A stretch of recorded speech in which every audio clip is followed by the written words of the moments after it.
Well, today I am joined by my fellow Teletubby, Brian Chu. And the reason why I say Teletubby is that both of our eyes are being killed by hay fever at the moment.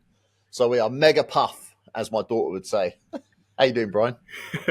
Good, Woody. I didn't expect the Teletubby reference there, but all right, I'll take it. Yeah. So look, yesterday I had a really good chat with Ryan Dintz, and obviously all of our talk was about Bitcoin and the cryptoverse and how that is looking very bullish under a Trump presidency. Um, I'd want to get your thoughts now because on a different sector, which is also affected by the Trump administration coming in, and gold. You're in the precious metals sector, and gold had a huge run up. It's been a really strong asset all year, and it had a run up into the election, but a sharp sell off after the election. I know news overnight has suggested prices are coming back. And look, we don't want to get too much into the weeds of everyday swings when it comes to this because it's a long term plan for you. Um, but you've been looking at gold and silver lately. So I thought we'd start there. Do you want to give us a brief rundown? Because that's what your article's all based on today. And the key takeaway, the thread of the piece, is that if you want to look at the opportunities in gold, you need to watch the silver market and what's happening there. So why don't you give viewers a bit of a summary, and then I'll dive in with my first question. Yep, sounds good. As most people are aware, crypto investors had a lot of fun. They've had a field day since President Trump was declared the winner of the 2024 US election. And gold pulled back by as much as I think 8%. Silver pulled back by about 15%, and gold stocks were down by as much as about 18, even almost 20%. And if it wasn't for what happened overnight, um, gold, silver, and gold stocks would look like they're in the doghouse. Now that Sorry, came. bro. I'll just interrupt there Go for for it. 1 second. I'll just interrupt. You'd say that, but if you look at the performance over the last year, I mean, it's a relatively probably a due correction too, or a slight Yeah, pullback. to you're right in that respect because gold's up by about 35% since the start of the year. Exactly. Yeah. Silver was up by as much as almost 50, I think as much as 50%, and gold stocks, if I recall correctly, were up about 65% from its lows in February. So Yeah. technically speaking, it was quite overbought. It peaked in late October, and perhaps it was an opportune time with the U.S. election, especially with the Trump presidency and the America First policy, which did strengthen the U.S. dollar, raising it by about 3.5% from 102.5 U.S. dollar index to over 106. I think it was approaching 107. Now it's pulled back a bit. And that gave me time over the weekend to just sit down and think, well, is the gold is the gold bull market over? And if it is, what's the reason for it? Or if it's not, what's the reason for it? And I went through some historical correlations and found some interesting relationship between gold stocks and silver, which we're going to talk about today. But Mm. long story short, the too long didn't read version. If you think that the gold bull market is over, I think you need to think again. And if you're interested in jumping into gold stocks at the moment, it's time to have a look at how silver behaves because the correlation between the two are much closer than what it is with gold. Well, let's look at that correlation now as well, because that's what you highlight the link between silver prices and gold stocks that many investors seem to overlook. Uh, could you expound on what the relationship is to start with, why it exists, and how investors might use that information or that insight for timing their entries into gold stocks, gold mining stocks specifically? Okay, so conventionally, people look to gold as the indicator of how gold stocks will perform. And in a gold bull market, you're going to see a lot of buying interest from the investors. It starts, of course, with the larger institutions who are in onto this thing. the fund flows actually then slowly cause the general investors to become interested.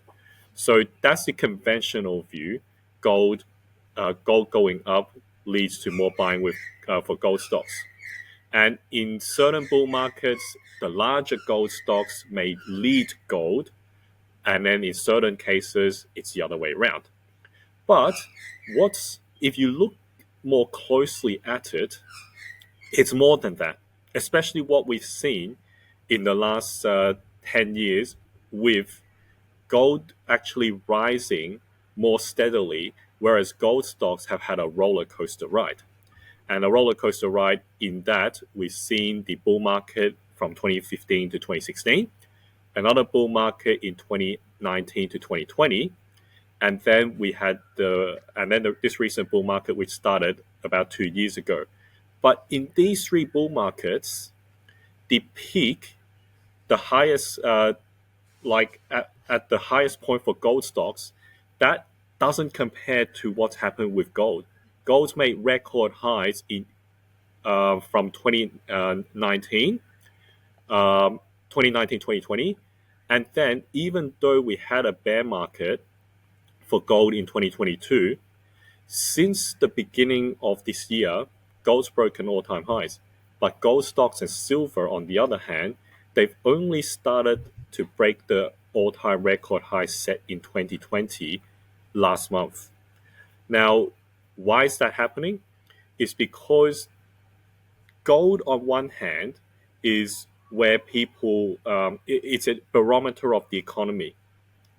As central banks print more currency, governments borrow more and engage in deficit spending in a weak economy.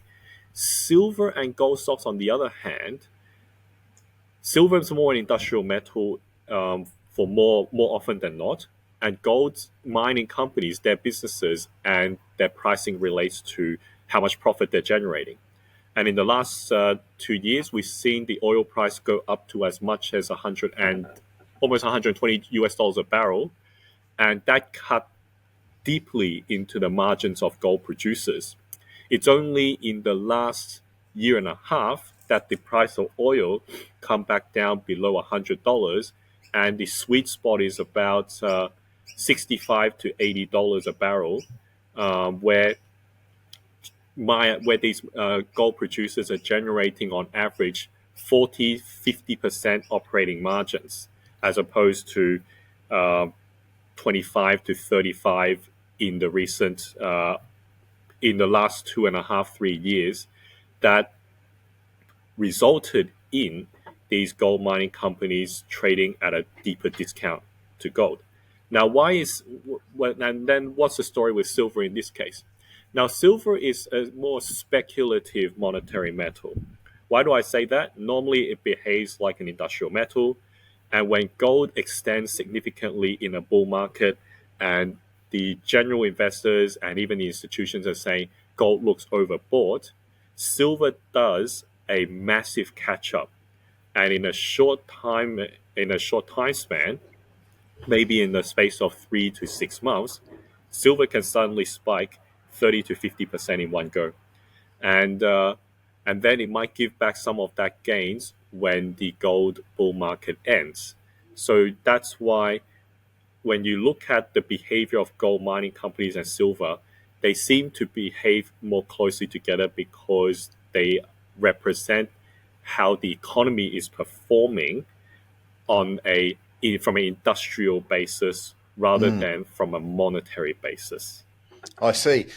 You also mentioned that in your article that silver tends to trade in narrow ranges before sudden spikes. What specific market conditions or indicators do you watch for that might signal one of those moves could be imminently about to occur, or maybe is on the horizon in the near term? Now, this is there's no precision to this particular whether you can observe at what point does silver look ready to break out of its narrow ranges. But you can look to gold roughly as an indicator. that should gold have a extended rally, an extended bull market lasting more than 2 years, or if it rises sharply within a period like what we've seen since March this year when gold broke out above 2,100 US dollars an ounce to um, a high of almost $2,780 an ounce in the past month.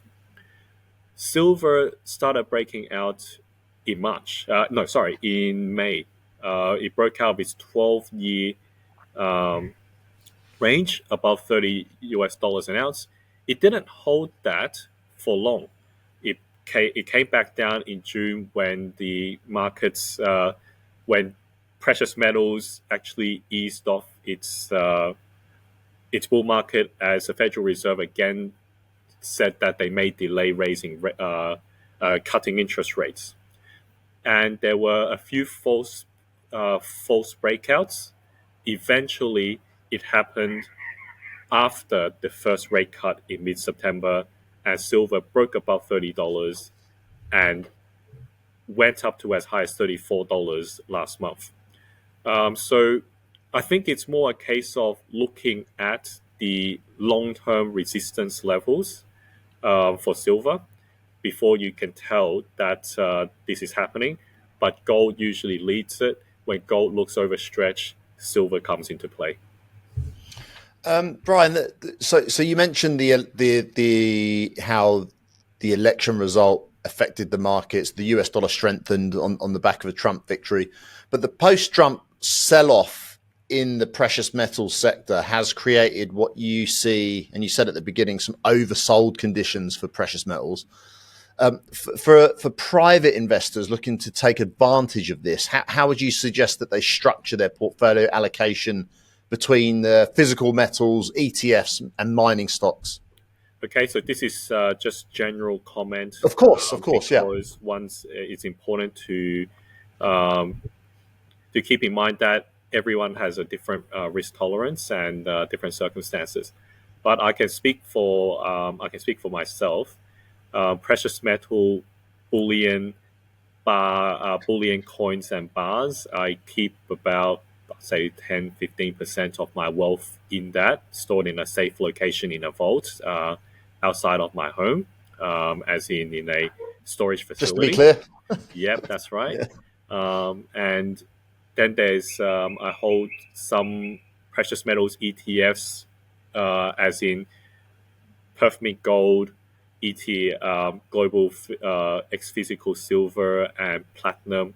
I hold that a small percentage of it in order to allow me to deploy to and fro with other listed assets, listed stocks. Then with gold stocks, now I'm unusual, and I keep saying this in previous videos. I put about 70% of our family wealth into gold mining companies, which is overexposed for most people. And the reason is that I live and die on gold and gold mining companies, not what most people should do. And within that allocation, the larger producers and the mid-tier producers comprise about 45% of my portfolio. So I hold a larger proportion of those to keep me safe from the wild swings, because the smaller end of town, those companies at the right time, in the manic phase of the gold bull market, the developers and the explorers, those could go wild. I expose our family assets to perhaps 20-25% of that, which is also disproportionately high. Most people would probably hold much less than that and still benefit from the major gains which you could make. So in the upcoming rally, the reason why Yeah. I'm positioning this way is I like the best of both worlds. The larger producers are going to take off first. They're also the ones with more value being added. There's more assets to anchor the value at, and I'm planning to sell some of those in the upcoming rally should the ASX Gold Index rise above 10,000 and head towards maybe 11 or even 12,000 points. And I'll suggest my paid subscribers to do the same. With the explorers and the early stage developers, I have a disproportionately large exposure to those because I'm bracing myself for the manic phase, and I want to see those shoot to the moon, and sell those when they get a bit hot, well before, most likely well before it, it reaches the top, simply because it's better to leave early than to overstay your welcome. And that will also be what I would suggest my premium newsletters readers to do the same should that happen. So we're basically not letting this sell off shake us out of our holdings. We've taken some profits already in the significant rally that we enjoyed in October. Some of us did miss that target. I did set the targets a bit high for some of our holdings back then, but I hope that a couple of our readers were a bit more conservative and decided to sell some. But even if they didn't, I'm sure in the last 8 months, we had been taking some profits, and we are now positioning ourselves for the next round. So where do you see that's really very honest of you, Brian. Thank you for sharing that. What about this interim period between? I'm sort of bringing it back to the recent news, the Trump elections, and we've still got obviously the previous administration in there till the end of Jan. Yes. Is there anything you're watching for in that sort of intermediate period? There's quite a bit of talk about a potential market crash that could happen before or just after the inauguration. There are, even among our colleagues, our editorial team, there are different opinions. So I believe Greg's saying the fears of a market crash may actually eliminate or minimize the occurrence, because there are enough investors who are putting their foot on the brakes for that to happen, which I see the reasoning in. And then there are other views out there, including mine, where there could be a potential tantrum against President Trump's victory, which could mean either before or after he takes back the White House, the market could crash so that they could pin the blame on him. I'm not going to get stuck in either camps or a definite what's going to happen. I'm open to these risks, but I believe that having a position in gold ETF, especially gold, not silver, because silver is a bit more speculative. Having a position in the gold ETF and taking profits from with the larger producers and putting that into cash and gold ETFs, hopefully will keep you safe from whatever uncertainties lie ahead. And I guess just on a final point, you end your article today with you suspect that they will keep cutting rates. Maybe that will give them an excuse to do that potentially if there is a pullback in stocks. Yes, so the market currently is pricing in a 0.25% rate cut in December in light of inflation for October rising a little bit from the previous month. And perhaps inflation might actually head up a little bit more for the month of November. And the shock could come from the Federal Reserve walking back and saying we're not actually cutting rates this time. And the market sells off of the surprise because they were expecting a rate cut and an increase in liquidity. In either case, I look at the recent move with gold and silver, the sharp drop, and now a slight recovery as an opportunity to increase a bit of exposure into this area, and rather than chasing the gains that we're seeing with the broader market And I guess with cryptos and Bitcoin, it's a great run. Um, I I wouldn't be surprised if there is a correction. Doesn't I don't think it's the end of Bitcoin by any stretch of the imagination.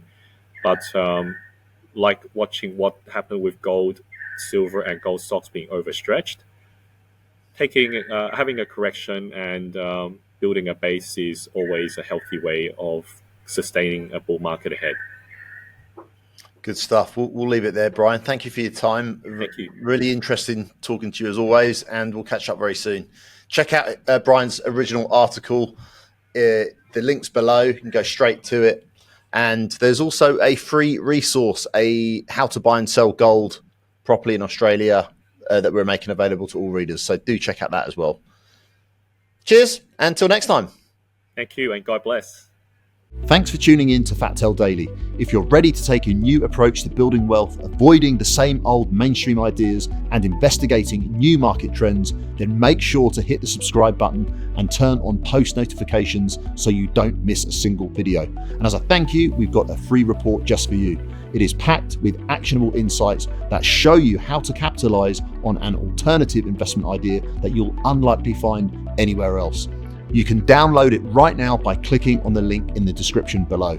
So, if you're ready to discover strategies that the traditional market just doesn't offer, grab your free report. Until next time.